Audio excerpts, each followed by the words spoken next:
সালাতে আপনি মুসলিম দাবি করেন, এটা কি করে হতে পারে?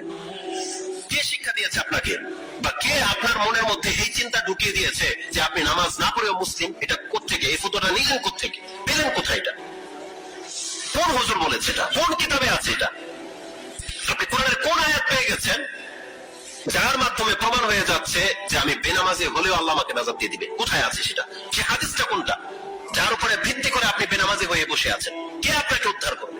মুহাম্মদ রাসূলুল্লাহ সাল্লাল্লাহু আলাইহি ওয়াসাল্লামের সাহাবীদেরকে আমি পেয়েছি তারা অন্য কোন ইবাদতকে ছেড়ে দেওয়াটাকে কুফরি মনে করতেন না। একমাত্র সালাত হচ্ছে এমন ইবাদত যেটা ছেড়ে দেওয়াটাকে তারা কুফরি মনে করতেন। এটা সমস্ত সাহাবীদের একটা টিম। তিনি কোন সাহাবীকে বাদ দেয়নি এখানে যে মতানৈক্য আছে বা অধিকাংশ সাহাবী বলা হয়েছে আসহাবু মুহাম্মদ সাল্লাল্লাহু আলাইহি সাল্লাম। রাসূল সাল্লাল্লাহু আলাইহি প্রত্যেক সাহাবীর আকীদা এটা ছিল, বিশ্বাস এটা ছিল যে নামাজ ছেড়ে দিলে সে কাফের হয়ে যায়, সে মুসলমান থাকে না। ওমর রাদিয়াল্লাহু তাআলা আনহু তিনি বলতেন লা হাজ্জা ফিল ইসলামি লিমান তারাকা সালাহ, যেই ব্যক্তি সালাত ছেড়ে দিল, নামাজ পড়ে না, এই ব্যক্তির ইসলামে কোনো অংশ নাই। অন্যান্য ইবাদতগুলো আপনি ফলো করেন, সেগুলো কোনো এক ব্যক্তির জন্য ফরজ।